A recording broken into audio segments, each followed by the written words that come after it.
बिस्मिल्लाहिर्रहमानिर्रहीम अस्सलाम वालेकुम वरहमतुल्लाहि वबरकातुहू। मिडिल क्लास के चेंज करने जी वेलकम। क्या हाल चाल है? उम्मीद करांदी सारे ठीक ठाक होवंदे। ते अज असी बना रहे हैं जी भिंडी। गर्मी आ गया तो भिंडी आ गया। भिंडी किनू किनू पसंद है ये मैंने कमेंट सैक्शन में अज लाजमी दसियो। तो असी बनाते भिंडी। एक भिंडी बनती है फ्राई करके, एक बनती है मसाले वाली। वैसे असी दोवां दा मिक्सअप करांदे, फ्राई भी करांदे ते मसाले वाली भी। पर यह तुहानू नालों नाल दस्सिया मैं कि किंज बनने दी। ते मौसम की सब्जी है तो सब्जियों खाना चाहिए। हालांकि ग्रीन सब्जी का कहते हैं कि ग्रीन सब्जी ज़्यादा इस्तेमाल करनी चाहिए, सेहत वास्ते बहुत अच्छी होंगी है। तो असी रेसिपी करने स्टार्ट। तो इस तो पहले चैनल कर लो लाइक शेयर तो सबसक्राइब, तो बेल आइकन का बटन लाजमी दबा लो। साढ़े को भिंडी है, भिंडी कट के रख लिया है, वॉश करके खुश करके फिर इनू कटिया। क्योंकि मैं पहली दफ़ा जो भिंडी बनाई सी ना, तो मैं कट के तो इनू पानी भिगो के रख दिता सी। फिर मसाला भुन के भिंडी पा के पानी पा दिता। वो काम नहीं तुस करना। उस तो बाद मेरे को टमाटर आ गए ने। 3 बड़े साइज़ के टमाटर सी ते 4 तो 5 सब्ज़ मिर्चा, क्योंकि भिंडी में सब्ज़ मिर्च बहुत अच्छी लगती है। उस तो बाद साढ़े को 3 अदद प्याज सी बड़े साइज़ दे असी कट लेने। उन असी इत्थे असी अपनी रेसिपी करने जी स्टार्ट जी। तो असी पतीली ऊपर रख लिया, विच घी डाल दिता है। देख सकते हो ऑयल डालो, घी डालो। ऑयल असी नॉर्मल डालिया, ज़्यादा असी ऑयल नहीं डालिया, नॉर्मल जितना हांडे जाता है। फ्लेवर्स कर लेने जी ऑन। इन्हों से होंदे ने जी गर्म। देख सकते हो बिल्कुल ही ना उतना ही ऑयल है जितना नॉर्मल हांडे में जाता है। ये नहीं कि बहुत ज़्यादा ऑयल भी तुसी फ्राई करने ने, बिल्कुल भी नहीं। ऑयल साडा हो चुका है जी गर्म जी। इत्थे असी डाल देने अपनी भिंडी।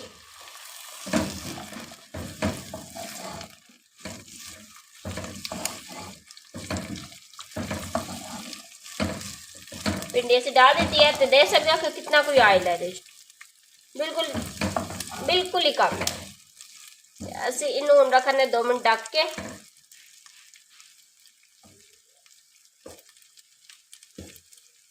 असी इनू 2 मिनट ढक के रखने। साड़ी भिंडी थोड़ी जी फ्राई हो, ज़्यादा फ्राई असी नहीं करनी, थोड़ी जी फ्राई हो जाए फिर अस तुहानू मिलने हैं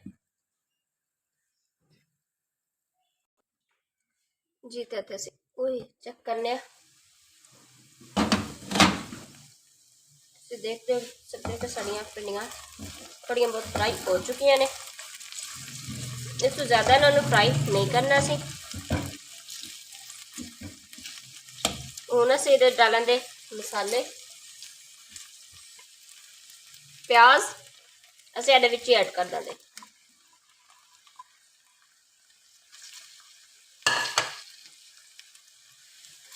टमाटर ते सब्ज़ मिर्चा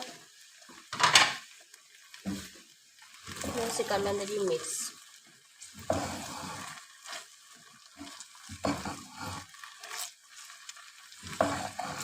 मिक्स हो गया। हुण असीं इहदे विच नमक मिर्च ऐड करा दे। सब तो पहले इहदे जाए जी सुरख मिर्च 1 चम्मच,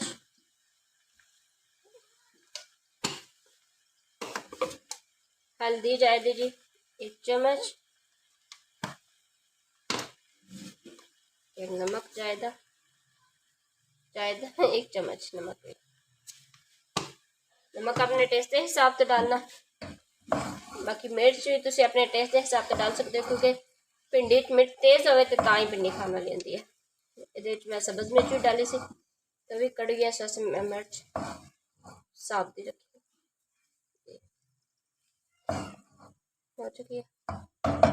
इस तो बाद असीं क्या करना है ये तुहानू दसने। तुसीं सारा कुछ डाल दिता, उन्हें किंज गले दा की होवेगा। जे असीं देवांगे जी कवर, आंच नूं असीं कर लेंदे बिल्कुल दम वाली आंच। दम वाली असीं आंच कर ली ये। इनू असीं हुण 15 तो 20 मिनट बिल्कुल नहीं छेड़ना।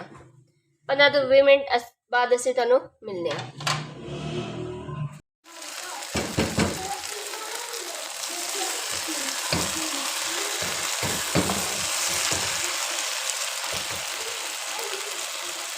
हाँ जी, तो देख सकते हो सारे टमाटर अच्छी तरीके से गल चुके ने। असी बिल्कुल इन्हों तकरीबन 15 मिनट हिलाया नहीं है। तो साड़ी भिंडी भी नहीं टुटी, साबत भिंडी है साड़ी। तो हुण असी थोड़ी जी बुनाई करांदे, क्योंकि बार बार चमचा नहीं मारना, भिंडी टुट गई तो सारा काम खराब हो जाता। बुनाई करने करके तो तुहानूं दसना चेक करने कि भिंडी साड़ी गल गई है कि नहीं, क्योंकि दम वाली आंते असीं 15 मिनट इन्हूं पका चुके हैं। तो यकीन मनो बड़ी मज़ेदार जी लगती है अभी। ये तो साड़ी हांडी हो चुकी है तैयार। दिखाने तुहानूं कितनी कोई मज़ेदार साड़ी भिंडी तैयार हो। हाँ जी, तो साड़ी हांडी हो चुकी है तैयार। तो देख लो इन्नी मज़ेदार हांडी साड़ी तैयार हुई है। उम्मीद करा वीडियो पसंद आई है। वीडियो चैनल में लाइक शेयर तो सबसक्राइब कर दो, बेल आइकन का बटन लास्ट में दबा दो। तो डिश आउट करके तुहानूं शॉर्ट लैके दसांदी। मिलांदे अगली वीडियो तक, उस टाइम तक अल्लाह हाफिज़।